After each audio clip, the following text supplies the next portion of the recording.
So is Chef being in a relationship? Go to the next question. Nah.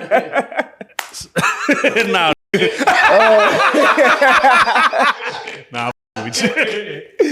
So if Chef Ben was in a relationship, how does he navigate this type of attention that he's been receiving? Man, that's a good one right there. So like you gotta learn how to separate the character persona from the actual person, right?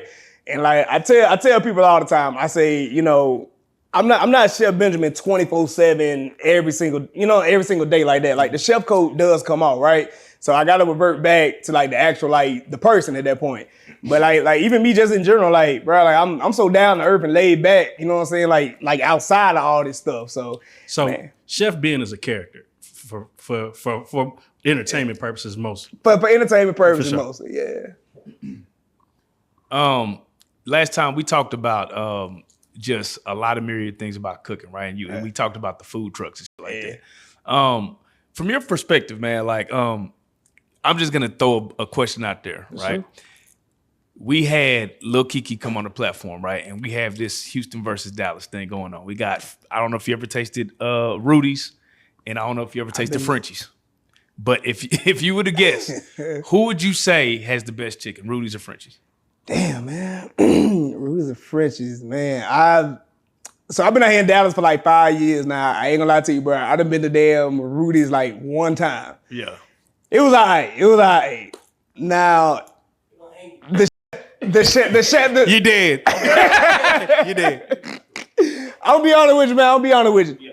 Like, the chef side of me is always gonna say, I can make the chicken better than anybody, obviously, right? But, the one time I did get it, I mean, it was good. Did I enjoy it?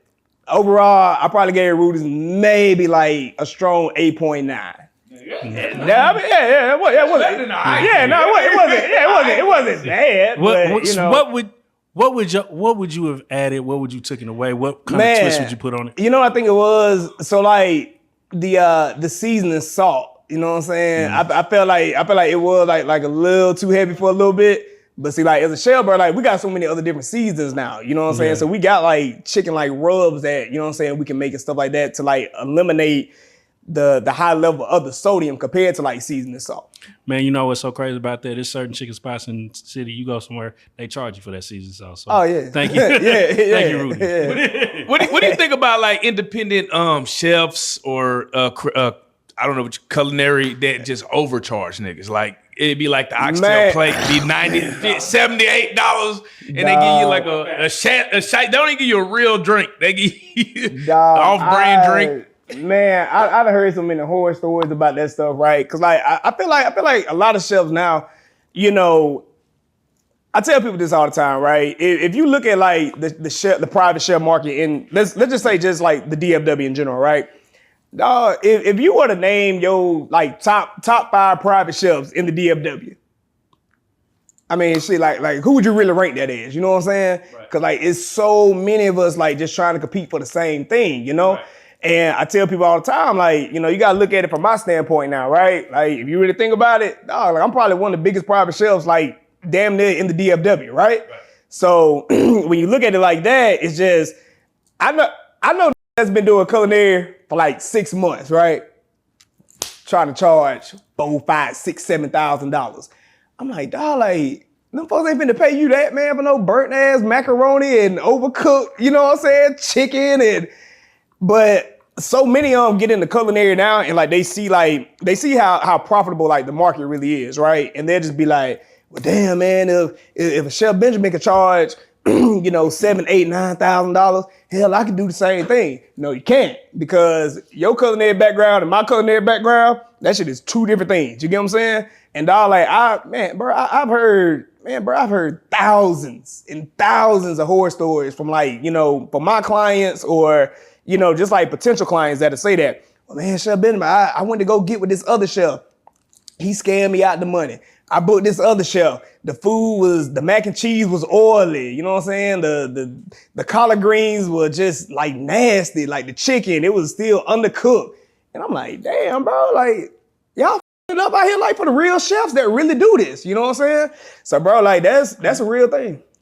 Well, you sensationalizing the shit too much. You making this shit look like you got a watch on, bracelet, nigga. Yeah, I'm finna start cooking, nigga. You the money bag, yo, man. Hey, you know what, man? I meant to tell y'all about that in the last interview, right? Dog, it's so crazy because like I know like now, like with the way like my following's like getting like a lot bigger now. So I get like a lot of like younger kids that are like still in culinary school or, you know, just like in general that really want the opportunity to like, you know, make it to that whole celebrity private chef side, right? And dog, I tell so many kids this, right? You know, I remember when I was growing up, you know, one of my things was like to make it to the NBA.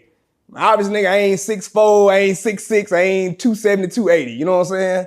I didn't make it to the NFL. Like, I ain't that size, or I didn't become the next big rapper, nothing like that. But what I tell them is this, right? I say, you could be a private chef, and dog, you could be in the same room as them people. Because you got to think about it.